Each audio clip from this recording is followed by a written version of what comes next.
Thomas Anderson, एक आम सा दिखने वाला युवक, दिन में एक सॉफ्टवेयर कंपनी में काम करता है और रात में एक हैकर बन जाता है जो नियो नाम से जाना जाता है।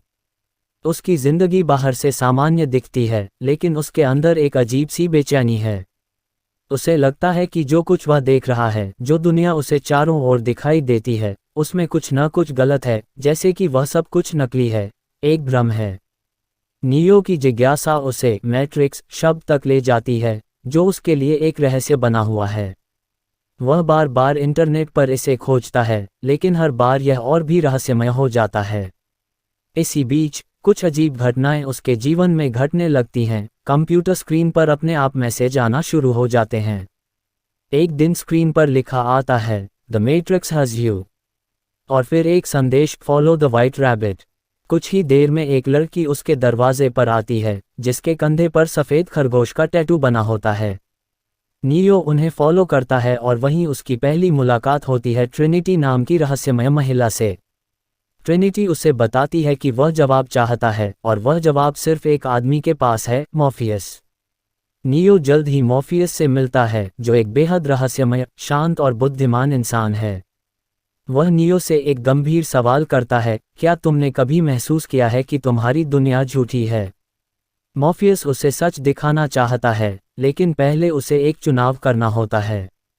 नीली गोली, ब्लू पिल, वह सब भूल जाएगा और अपने पुराने जीवन में लौट जाएगा। लाल गोली, रेड पिल, वह सच्चाई जान जाएगा, लेकिन वापस लौटना मुमकिन नहीं होगा। नियो लाल गोली चुनता है और यहीं से उसकी असली यात्रा शुरू होती है। अचानक नियो की आंखें खुलती हैं और वह एक गंदी, अजीब सी मशीन में बंद एक नंगे इंसान के रूप में खुद को पाता है। उसके शरीर में नलियां लगी हुई हैं और वह एक कैप्सूल में है। वह पहली बार असली दुनिया को देखता है, एक बर्बाद, वीरान धरती जहां सूर्य नहीं दिखाई देता। वहां मशीनें इंसानों को खेतों की तरह उगाती हैं और उनके शरीर की ऊर्जा से खुद को चलाती हैं। असल में पूरी मानव सभ्यता एक विशाल मशीन द्वारा नियंत्रित है और उनका मस्तिष्क एक कंप्यूटर सिस्टम मैट्रिक्स में कैद है, जहां वे सोचते हैं कि वे एक सामान्य दुनिया में रह रहे हैं। ये पूरी नकली दुनिया सिर्फ कोड से बनी हुई है। मॉर्फियस नियो को बताता है कि बहुत समय पहले इंसानों और मशीनों के बीच युद्ध हुआ था। इंसानों ने सूरज को ढक दिया ताकि मशीनों को ऊर्जा न मिल सके, लेकिन मशीनों ने इंसानों को ही ऊर्जा स्रोत बना दिया। मैट्रिक्स एक वर्चुअल दुनिया है जहां मशीनें इंसानों को भ्रम में रखती हैं ताकि वे सवाल न करें, विद्रोह न करें। मॉर्फियस को विश्वास है कि नियो ही द वन है, एक ऐसा इंसान जो मैट्रिक्स के भीतर के नियमों को तोड़ सकता है और मानवता को आज़ाद कर सकता है।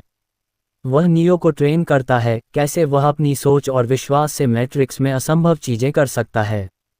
वह उसे दिखाता है कि नियमों की कोई सीमा नहीं है, गोली भी रोकी जा सकती है, गुरुत्वाकर्षण को भी मात दी जा सकती है। लेकिन उनके सामने एक खतरनाक दुश्मन खड़ा है, एजेंट स्मिथ, जो एक प्रोग्राम है, मशीनों का प्रतिनिधि और बहुत शक्तिशाली है। वह मैट्रिक्स को सुरक्षित रखने के लिए किसी को भी मार सकता है। एक मिशन के दौरान मॉर्फियस को पकड़ लिया जाता है। एजेंट स्मिथ उसे तोड़ना चाहता है ताकि वह आखिरी मानव शहर जो अब भी असली दुनिया में बचा है का लोकेशन बता सके। नियो और ट्रिनिटी मिलकर मॉर्फियस को बचाने के लिए जाते हैं। यहाँ नियो एजेंट स्मिथ से आमने सामने लड़ता है और लगभग मारा जाता है। उसी समय असली दुनिया में नियो की मृत्यु होती है, लेकिन ट्रिनिटी उसके कान में कहती है, ऑरेकल ने कहा था कि मैं द वन से प्यार करूंगी और मैं तुमसे प्यार करती हूँ, तो तुम मर नहीं सकते। और यही प्रेम, यही विश्वास नियो को पुनः जीवित कर देता है। जैसे ही नियो उठता है, उसकी आंखें बदल चुकी होती हैं, वह अब कोड्स को देख सकता है।